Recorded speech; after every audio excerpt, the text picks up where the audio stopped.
ठीक यही भ्रम खड़ी बोली का साहित्य पढ़ने के क्रम में अवधी और ब्रज बोली के संबंध में पैदा हो सकता है। किसे ज्ञात है कि ब्रज बोली में रत्नाकर गंगावतरण लिख रहे थे, तभी मैथिली में चंदा झा महाकाव्य तैयार कर रहे थे।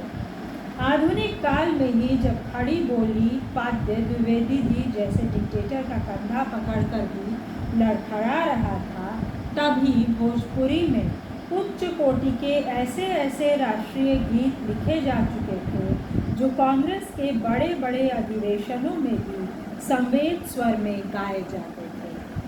हिंदी अपने नागार्जुन को दरभंगे में भी पहचान लेती है, पर मैथिली के दुबले पतले यात्री को वह इलाहाबाद में भी नहीं पहचानती। इससे बढ़कर और असंगति क्या हो सकती है? मुश्किल काल के अंत में ब्रजबोली पर जो खड़ी बोली सवार हुई, तो हिंदी साहित्य के इतिहास में पहली बार 4 नई बातें दिखाई पड़ी। पहली यह कि मैथिली, राजस्थानी, अवधी और ब्रज आदि बोलियां जहाँ की पद्य के साथ आई थीं, वहाँ खड़ी बोली गद्य के साथ आई। हिंदी साहित्य के अध्येता को आश्चर्य होता है कि जैसे किसी धमाके के साथ गद्य का प्रचार हो गया। अब हिंदी साहित्य के इतिहासकार खड़ी बोली के ही गद्य को हिंदी का गद्य समझने लगे और बोलियों में जो गद्य लिखा जा रहा था वह हिंदी का गद्य नहीं था। क्या दुख है कि खड़ी बोली में लिखने के कारण गया के राधा कृष्ण और बनारस के वेढब हिंदी के श्रेष्ठ कथाकार माने जाएं, पर मैथिली में लिखने के कारण उनसे भी श्रेष्ठ हरि मोहन झा का उल्लेख तक न किया जाए। दूसरी यह कि मैथिली, राजस्थानी, ब्रज, अवधी आदि बोलियां जो कि धर्म और राज्य के आश्रय में साहित्यिक स्तर पा सकें, वहाँ खड़ी बोली व्यापारियों और कर्मचारियों के आश्रय में पल्लवित हुई। हिंदी साहित्य के अध्येता को पुनः आश्चर्य होगा कि कम से कम शाहजहां के समय से ही राजस्थान से लेकर सुदूर बिहार तक के मारवाड़ी व्यापार के क्षेत्र में अपनी बोली में काम चला रहे थे, पर इतिहास में इस तथ्य पर प्रकाश डालने का उपक्रम आज तक नहीं किया गया।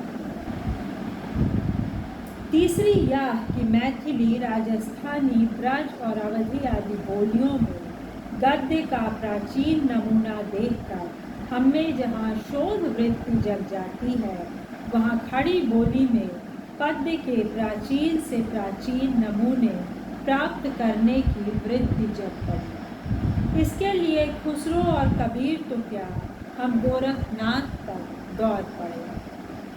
प्रयुक्त बोलियों के ठीक विपरीत खड़ी बोली में पद्य का इतना अभाव था कि उनके लिए हमें आंदोलन तक करना पड़ा, तू मैं तक पर उतर आना पड़ा। और चौथी सबसे आश्चर्यजनक बात यह थी कि खड़ी बोली थी तो पश्चिम की, पर गद्य या पद्य दोनों में इसके प्रयोग और प्रचलन के आंदोलन का श्री गणेश पूर्व में हुआ, यानी कलकत्ते से बनारस के भूभाग में। अयोध्या प्रसाद खत्री हिंदी साहित्य के इतिहास की इन असंगतियों का उत्तर देने के लिए सबसे पहले सन्नद्ध हुए थे। मैंने कहीं लिखा है, खत्री जी खड़ी बोली पद्य के मजनू। ब्रज भाषा को ही कविता की भाषा मानने वाले भारतेंदु के स्वर्गवास को 2 वर्ष भी नहीं बीते थे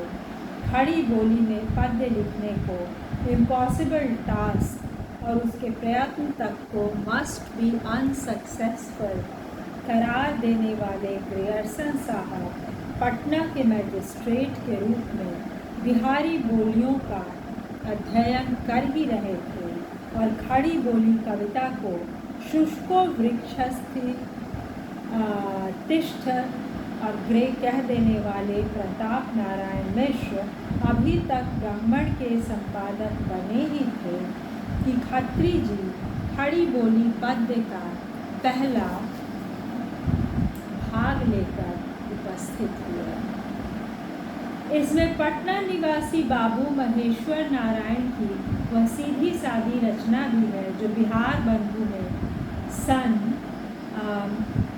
हिंदी में अंक लिखे हैं, इसलिए मुझे पढ़ने में दिक्कत हो रही है।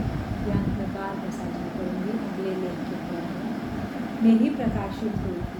हाय शादी हुई थी बेहोश मैं जब थी, मैं 16 बरस की वह 80 बरस के, देख इनको मैं रोती देख हमको वह हंसती। देखिए दोस्तों, ये होता रहा। अब अगर ये मर्जी से हो जाए जैसे कि सुहासिनी अली ने किया तो दूसरी बात है, लेकिन अगर मन भी ना मिला हो, है ना, तो उम्र भी ना मिले तो बड़ी समस्या होती है। मन का मिलना तो बहुत ज़रूरी है, चाहे वह एक साधारण सी बैठक में हो तो बहुत ज़रूरी होता है।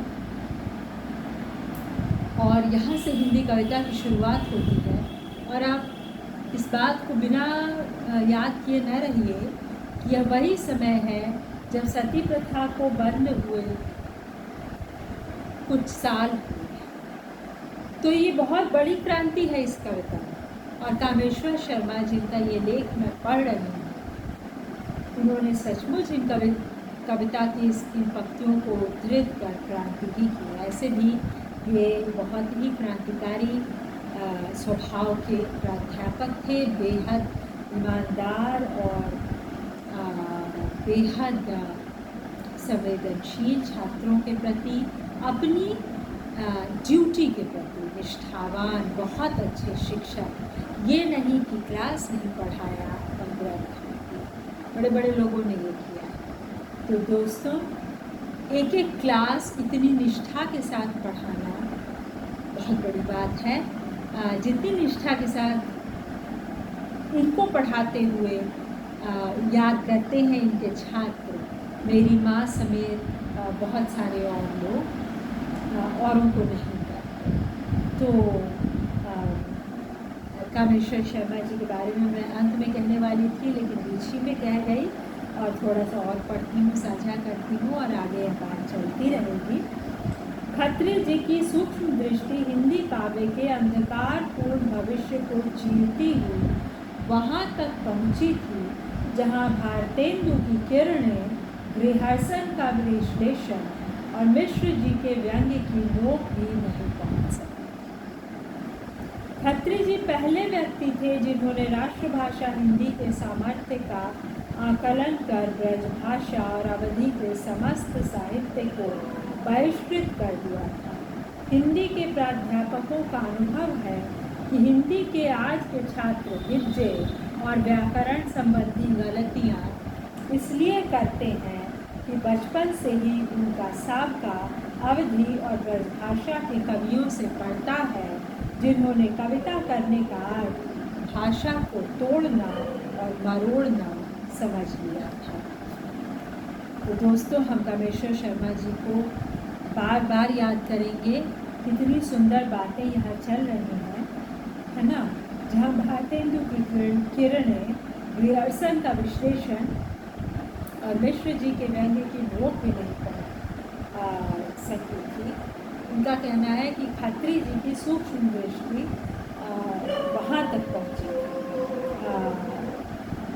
हिंदी के प्राध्यापकों का अनुभव है कि हिंदी के आज के छात्र, मतलब हिंदी में जो सामर्थ्य है खड़ी बोली हिंदी में, उसको खत्री जी ने किस तरह पहचाना, इस बात को बार बार रेखांकित करते हुए वे ये भी कह रहे हैं कामेश्वर शर्मा जी अपने इस लेख में, जो कि इस शानदार पुस्तक में संकलित है, कि खड़ी बोली का महत्व फिर इतना बढ़ गया कि बोलियां बाद में उपेक्षित हो।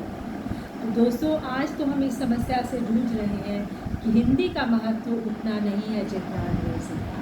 तो बोलियों की बात तो दूर की, लेकिन बहुत महत्वपूर्ण है। आज भी हमारी उषा किरण खान मैम को हिंदी की लेखिका हैं, लेकिन मैथिली बोलती हैं, मैथिली प्रेमिका हैं।